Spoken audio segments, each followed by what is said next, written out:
Cheerleaders, and welcome back to the Adams Killcast. My name is Delilah Dacus, and I'm a senior. I'm Noah Stokowski, and I'm a junior. I'm Nicole Fu, and I'm a sophomore.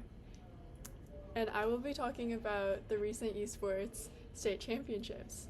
Have any of you guys played video games, or more specifically, Super Smash? Yes, I have. No, I have not played that one, but I've played plenty of other games before, yeah. Really? Super Smash is so Super Smash is really popular. fun. I've never played it, actually. Wow. Yeah, I know. Maybe you have to I'm get kind on of I'm that. kind of out of the loop with a lot of Yeah. stuff, but you know what? It's okay. Yeah, no, Super Smash Bros. Is basically a really popular game where you try to basically, like, smash your opponents off of the playing field, kind of. Just smash them. So is that the game that they played at the tournament? Yeah, Okay. yeah. And our Adams esports team is exceptionally good at Super Smash Bros. And they just recently won the state title.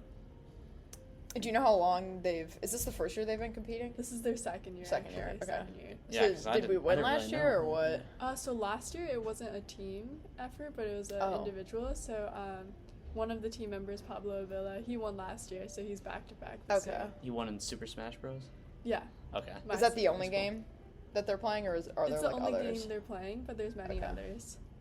And then basically, so our Adams team is the only one in the Rochester Community Schools because we're the only one who has like this many Yeah. This many people interested or something? this many people interested in gaming, and it's organized by another video game lover, Mr. Carruthers, who also wait, what does Mr. Carruthers also teach? Yeah, he teaches. Teaches computer He does science, computer, right? yeah, or like computer programming. Mhm. Yeah. Like, is it just like, does it only compete on the state level? Does it ever like, is there ever like a national like They're esports thinking thing? about that, but right Oh, now okay. they're just sticking with like instant More local, like, yeah. okay. And so they actually had a really good season. They're undefeated, and they didn't lose a single match, not even Really? at Oh, states. really? Yeah. And basically how it Hardcore works. gaming here. Yeah, Yeah. I know. Oh, I yeah. didn't really had so many great gamers at our school. I mean, Yeah, some of Yeah, I them didn't are know really that. good. They're looking to like playing college and everything. Oh, interesting. yeah, they give Yeah. scholarships out for that stuff Yeah, they now, do don't get they? scholarships for those. Never. Yeah. I remember we did like a Class of the TED day. talk in one of my classes about how like playing video games can help like solving actual world problems. So like there are a lot of benefits to it. Mhm. So like having like a video game class might actually be helpful. Yeah, right now it's just a club, but they're pretty competitive, like within the state and leagues and everything. That's pretty cool. Mm-hmm. That's awesome. Well, congratulations to the Adams Esports team Yeah. for winning the Super Smash Bros. State Championship, I guess. That's very impressive. All right, and I'm Noah again, and I'm going to be talking about Adams DECA. I'm a member of Adams DECA. This is my second year currently. I didn't do it in freshman year. I didn't even know if it was available in freshman year for me because COVID and everything, but I think it was. It It's was? always been a thing. Okay. Yeah, I don't think that. well, yeah. then I didn't But, do it yeah, in COVID freshman year. did. But yeah, so it's a club here at Adams, and we don't actually meet that often. It's only like once a month, first Wednesday of every month. And you just get together, and usually it's just some information, and then we'll hold some trainings for what we do at competitions, which is you do role plays and you have a written test. So the role plays are basically you're thrown into a situation, and you're supposed to act like you are at a certain position at a company or something, and you have a prompt, and you're speaking with somebody, the judge, who is either a customer or someone else that works for your company or something, and you're just presenting to them an idea.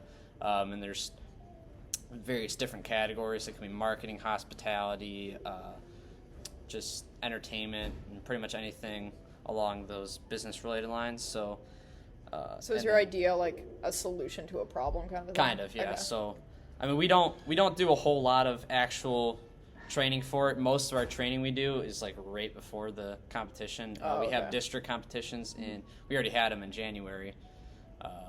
So which there's is no this like month. preparation at all. You just like Not really. I mean, Oh. I know there are some schools that will have it DECA as a class, and they will have Oh, a interesting. like year-long project where they're basically making a business, and I think that actually lets them skip the district competition, but And Adams So, didn't do that. Adams doesn't do that, so we have to Okay. compete at districts. But I mean, we still, despite the fact that we don't have a class here, we still send usually more than one person to international competitions, usually two or Oh, three. okay. So you start with That's pretty cool. districts. They're at Lake Orion. You compete with other schools in the area, and basically it's their combined score from your test, which you take in November, and then your role play score, which you do the same day. And the best, I don't know, three or four people from each judge move on to state competitions in Detroit, and that's in March. And then if you advance past that, then you go to internationals in May, and it's really prestigious. It's in Orlando, and you're just competing against people from all over the country, all over the world, and see who is the best business person, I guess. But is it like a year-long thing? it's a year-long club, yeah. But like I said, But most of them, are all year, right?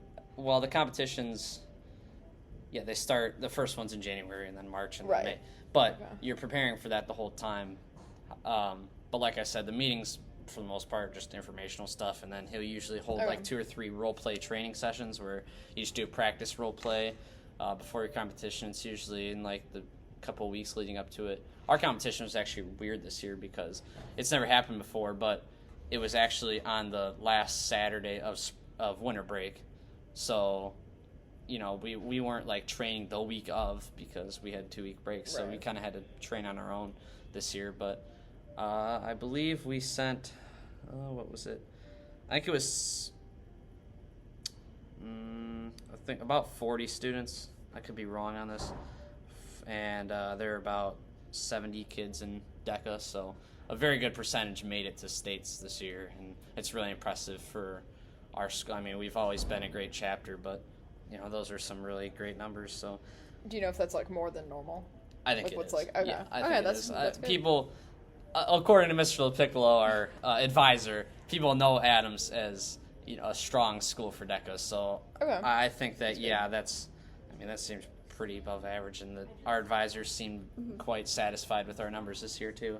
So, I mean, overall though, DECA is just a great opportunity for any high school student looking to grow in their presentation skills and their decision-making business skills, because you only get 10 minutes to prepare a presentation, and then you got to speak to a judge for 10 minutes, and it's just back-to-back. So you basically, Yeah, pretty stressful. you go from no information to all that information. You got to talk for 10 minutes on something that you just learned about 10 minutes ago. And Yeah, it's pretty so, impressive. yeah, it really prepares you for the future in presentations, and you get to meet kids from other schools. You spend a lot of time in a holding room before your role play. Oftentimes, I mean, I've sat there for like 2 hours before. Oh, wow. Because they keep all the kids in a holding room, and then they bring them out to do their role plays. So you're Is just it one kinda at a sitting time, there. or are you like doing it as Well, together? for my districts, there were 3 judges for our room, and there were like 30 kids in our room, so there's like 10 groups of 3, and I was in like Okay. the 9th one, so I was sitting there for a while. But you get to talk to kids from different schools you never met before, grow those relationships, and you get free food. They provide pizza, which is awesome. So That's and always if you nice, if yeah. you make states, you get to skip school for 2 days, which I will be doing. And go stay in a really nice hotel in Detroit. Oh, and so you made it compete. to states too? Yeah, I made it to Very states. cool. So this is my first time. I didn't make states last year. Unfortunately, my test score wasn't great. So, but What is the test exactly? Like, what do you test it on? it's just a written. Well, it's not a written test. It's on computer. It's 100 questions, and it's just questions about. I mean, if you're in the marketing Is it a section, then scenario you'll and take you have to like? No, it's 100 questions, and it's just marketing related stuff. It has nothing to do with your role play. Oh, okay. So it'll just be marketing related stuff if you're in marketing. If you're in hospitality, it'll be hospitality stuff. If you're in finance, so it's based then it'll on be what finance. sector of business you're Right, Okay. right, So what are sort you of. doing? I'm doing marketing right now. Okay. My series is called Marketing Communications, so it's pretty much just a basic marketing overview thing. But yeah, so, Okay. I don't know. It's just a lot of fun. It's a great opportunity for any high school students looking to improve on their presentation skills or become more professional in general. I think it's definitely helped me a lot, just talking, communicating in general with adults and kids alike. So Yeah, it's really cool. I did like some Model UN stuff, which is Mm-hmm. kind of similar to that, where you like you do get the stuff beforehand though, so you have like some time to prepare, but it is kind of like where you don't have a lot of preparation beforehand, so I get that. And Yeah, a lot of impromptu. Like, yeah, like just speaking on your own kind of a thing, but yeah, that's really cool. And I think you were able to like apply that kind of Right. skill to other sure. areas, definitely. So very cool. Alrighty, so we're going to end this off talking about the Golden Globes. which is run by the Hollywood Foreign Press Association. And it's basically, I don't know exactly who the people are that make it up, but this association is who like nominates each of the like films or actors or TV shows, and they also are the ones that choose the winner. There's no like voting process, which I think is kind of weird. Like the fans like aren't really a part of it at all. Okay. But anyway, Is it like similar to the Oscars? Or? yes, I think it's less prestigious than the Oscars, but Right. still like up there. Yeah. Does the Oscars, do the people vote, or is it a committee like the Golden Globes too? It's still a committee for that. It's a also. committee for that, yeah. too? Yeah, that's why the whole Okay. thing with like Will Smith, like he got banned from the Oscars for 10 years, Uh-huh. which is it's just based on the like association that does that. Gotcha. Which I'm not sure if that means that he can't win any because of that, or if it's just that He can't like, be he there. can't be there physically. Right, who Yeah, knows? but yeah, they're For obvious reasons. both organizations that do this. Yeah.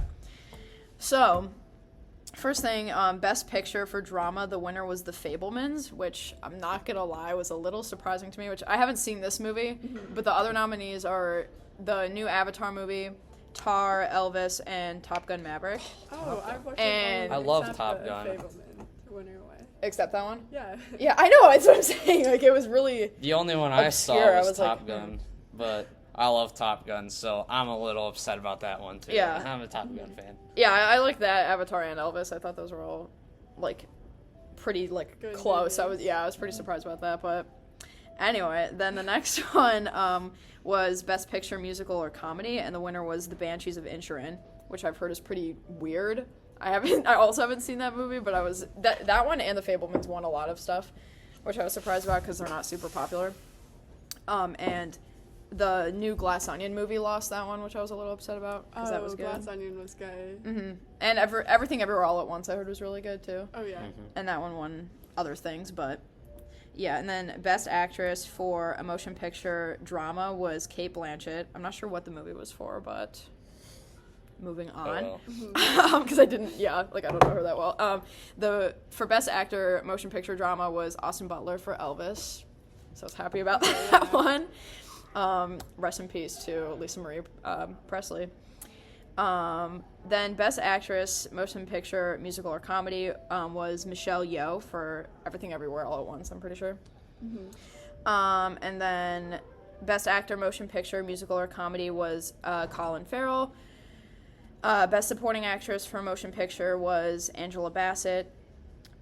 Best Supporting Actor for Motion Picture was Ke Huy Quan from Everything Everywhere All at Once. Was he the guy in Indiana Jones? Oh, maybe. Like. Oh, yeah, you're right. The little kid. Yeah. Yes, I think so. And then Best Director for Motion Picture was Steven Spielberg, which he also won a lot of things. Big which surprise. Is pretty, yeah, like Steven not super Spielberg wins an surprising. award. I think he directed The Fabelmans, so I think that's also why that won. Okay, yeah. But then Best Screenplay Motion Picture was Martin McDonagh. I don't know who he is, but Oh, definitely going. Best Picture Animated was Guillermo del Toro's Pinocchio, which I saw some of it, but I was a little surprised because I've heard Puss in Boots is really good from a lot of haven't people. watched I but should it's see like- Puss in Boots. I know, I heard it's really good. I love the original one, the The old original Puss one in was Boots. so I've old, seen but that. it's just- I've seen it's that one it's so so good, many times. yeah. Yeah, I know. Exactly. Yeah, that's what I was Great thinking. And Turning Red was pretty good too. That was also nominated. But I think also the Pinocchio one was like claymation, so I think maybe that was also part of it. 'Cause, like a lot goes into that, I guess, which is true. But all right. Anyway, so then Best Picture Non-English Language, formerly foreign language, 1985. It from Argentina won. Best Score Motion Picture was Justin Hurwitz. Best Song Motion Picture was Natu Natu from the movie RRR, which I was also a little upset about this because Lady Gaga wrote a song in Top Gun Maverick called Yeah, Hold My come Hand, and that's a on. really good song. I saw it live. It was really good. So unfortunately that lost, but that's okay. And then Best Drama Series, House of Dragons won, which is the spin-off of Game of Thrones, so I was like, okay, that's not super surprising. Best Musical or Comedy Series was Abbott Elementary, which also won a lot of things. I've heard I've seen the previews and that looks really funny to me. I actually haven't seen it. Yeah, I haven't seen it either. I but kind of it's wish good. I did because it looked like it was really a hilarious Funny, show. yeah. Not gonna lie. Yeah. And then for best limited series, anthology series, or television movie motion picture was The White Lotus, Dahmer didn't. which it won something. I'm getting there. Sorry, getting there. good show. Okay. Best actress, limited series, anthology series, or television motion picture was Amanda Seyfried. I can't remember what the movie was that she was in, or the show. But she plays Sophie in Mamma Mia and Karen in Mean Girls. If you Oh, okay. Can't say I've seen That's who either she of is, those, yeah. but Really? It's a good movie. yeah, she's pretty old. Anyway, for best actor, limited series, anthology series, or television motion picture was Evan Peters for Jeffrey Dahmer. It's like Dahmer the Monster. Something, I don't know the full title. We're getting there. I have Monster, the something Jeffrey to say Dahmer about story. it. Yeah, That's right. you'll see. Oh, my bad. I forgot I put all of them already. Okay. Then for best television actress, drama series was Zendaya for Euphoria, which I'm happy about. Okay, that's expected. Like, I think her winning is expected. Like, the show Yeah. itself, I feel like, is a little surprising because it's popular, but I wouldn't say it's, like, that good, you know? But I think her performance specifically was really good because she was, like, playing a drug addict and, like, the whole, that like, can be thing. difficult to play. Yeah, which is definitely very difficult. And she had this whole, like, argument with her mom and family and friends and whatever, and I think that was definitely, like, a good depiction of, like, how difficult addiction can be. So I'm glad that she won that. Then best television actor for a drama series was Kevin Costner. Best television actress for musical or comedy series was Quinta Brunson. I think that was in Abbott Elementary. Might be wrong, I think so. Best television actor for a musical or comedy series was Jeremy Allen White.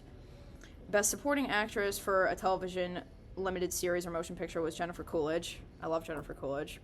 This is for The White Lotus also. She's really silly and funny. Best supporting actor for a television limited series or motion picture was Paul Walter Hauser. Best supporting actress for a television series was Julia Garner. Best supporting actor for a television series was Tyler James Williams. And then the Cecil B. DeMille Award, which is for the outstanding contributions to the world of entertainment, was won by Eddie Murphy, which is a given. I think like he's done a lot in the movie world. So and then the Carol Burnett Award for outstanding contributions to television on or off the screen was Ryan Murphy, who he was the director of and like creator of American Horror Story, Glee, Pose, just like a lot of very good. Dahmer too. So he's a pretty good director. So that also didn't really surprise me that much. I forgot what the award was for, but Better Call Saul was also nominated, and I was a little upset that didn't win. I'm not gonna lie. But anyway, so now on to the actual issues with the award show. Okay. So, or like the movies are part of it. So the first thing is Avatar: The Way of the Water. So this might not be like the most reliable source. I'm not gonna lie. So.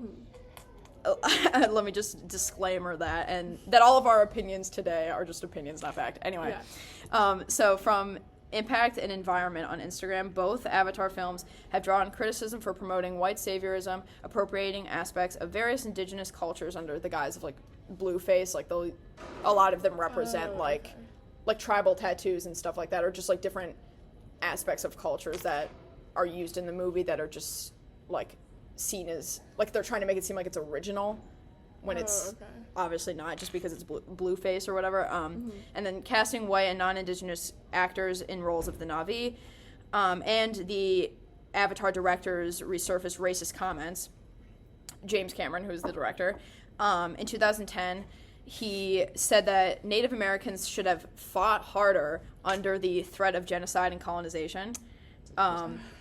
According to The Guardian. Yeah, I'll say the quote and you guys can give your thoughts on this. He said, "I felt like I was 130 years back in time watching what the Lakota Sioux might have been saying at a point when they were being pushed and they were being killed and they were being asked to displace and they were being given some form of compensation. This was a driving force for me in the writing of Avatar. I couldn't help but think that if the Lakota Zoo had a time window and they could see the future, and they could see their kids committing suicide at the highest suicide rates in the nation because they were hopeless and were a dead-end society, which is what is happening now, they would have fought a lot harder. So... I think they fought pretty hard, not to lose their land. Exactly. Like, so, and then even there, he's acknowledging that was, like, indigenous cultures are, like, his inspiration for Avatar, and then he's basically just using, like, the benefits from them while also calling them a dead-end society. Like, okay, well, then if they didn't exist, you wouldn't have your movie. Like, I don't... So... Which it didn't win anything anyway, so... which it was... I do think, like, the CGI and technology in it was really cool because, like... It's been 13 years, I think, since the original, so, like, a lot has progressed since then, but it's not...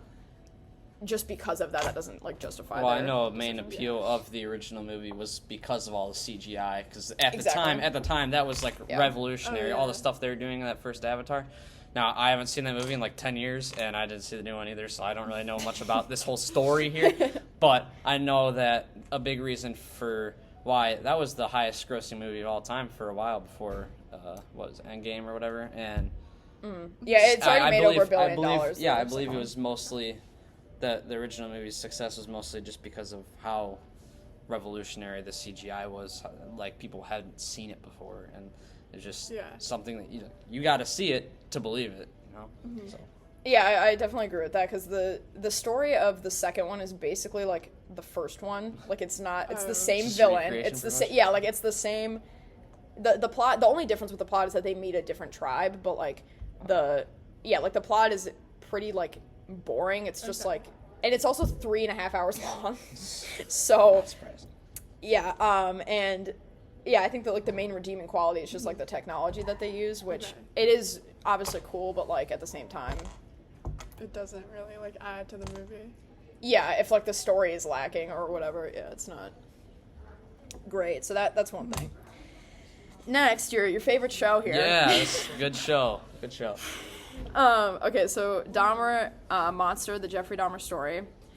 This limited series has faced a lot of backlash because of it was created without the consent of Jeffrey Dahmer's victims and their families, and they have not received like any financial compensation from the show, like profiting off of their traumatic stories and lives.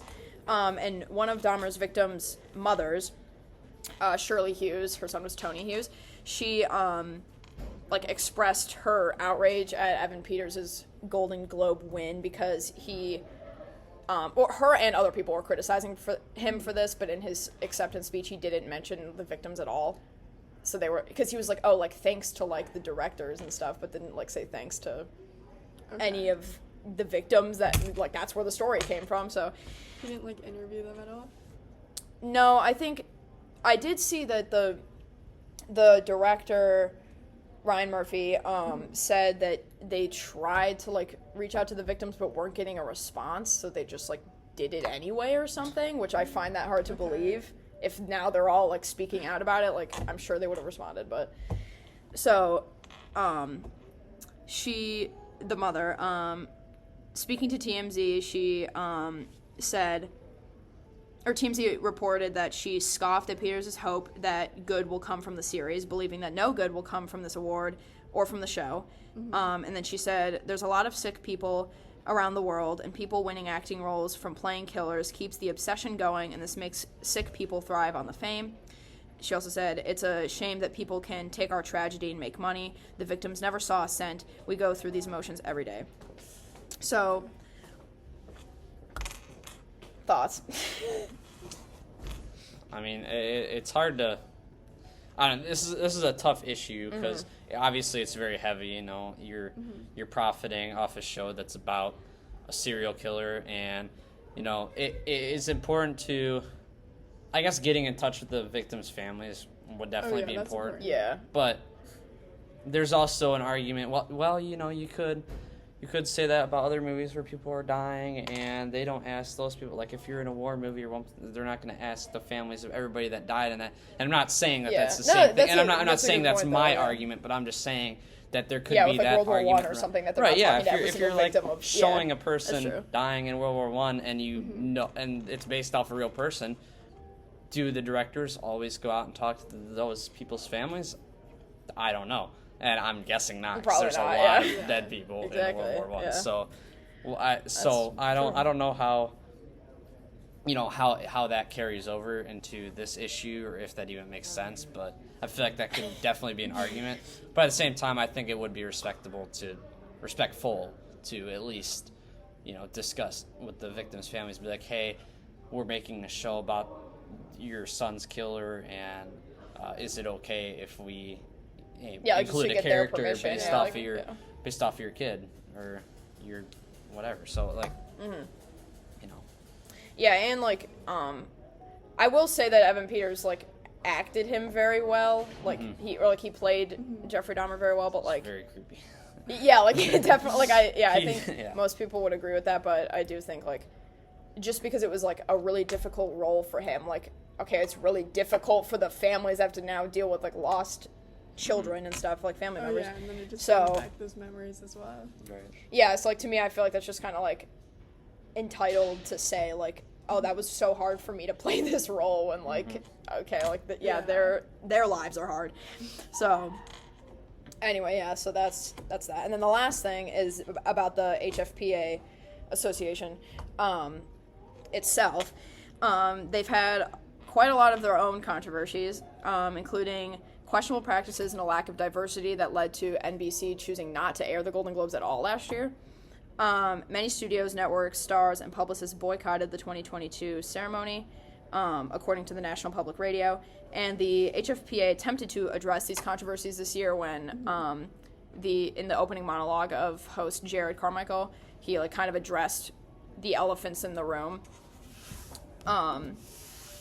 But even then, he was like being sarcastic because he even knows that, like, because he basically like made a joke that he is the diversity like that they were lacking. Like that's the only reason why they hired him, kind of a thing. So, which may or may not be true, but so there's that. And then the other thing was in the run-up to Tuesday night's ceremony, actor Brendan Fraser, who was nominated for his performance in the movie The Whale, was the highest profile star to publicly state he would not be attending the ceremony, following Fraser's allegation that the former HFPA president Phil Burke sexually assaulted him at a luncheon in 2003, and Burke denied the claim and described the incident as a joke. So I'm sure that and that's probably happened with other people too that just haven't said anything. I mean, if he describes that like as a joke, it happened then. Yeah, because he's not even like if he's saying He's not like denying it. it says that he denied it and then said it was he's just, denying that it's an assault, but he's not denying that he did it. Basically, he's saying that he did it. He was just joking. So yeah, I'm sure that's something similar has probably happened 2003 was a different time. with other people, and it's really unfortunate that like something, and this happens so much in Hollywood too, like. And I don't know what kind of solution there is, honestly, when it's just a lot of the time it just gets swept under the rug when stuff like that happens. So, just unfortunate. And among other celebrities who were at the ceremony, some acknowledged they had thought twice about whether or not they would attend. Black Panther, Wakanda Forever filmmaker Ryan Coogler tweeted, "It's crossed my mind. We decided to come out and support Angela Bassett, who would win for her supporting performance in the film." This is from the Los Angeles Times. So I'm not exactly sure. It didn't say why they thought about not going. It could have been because of the Brendan Fraser thing or something else. So, and a lot of people weren't there, like, in general. Like, what's her name? Seafried, the one that I said is in Mamma Mia and Mean Girls. She wasn't there, which I know some of them were they were like filming other shows or whatever, but I think there probably were some that like didn't go for like reasons such as like they didn't address the whale stuff like that. Like they didn't say like why he wasn't there.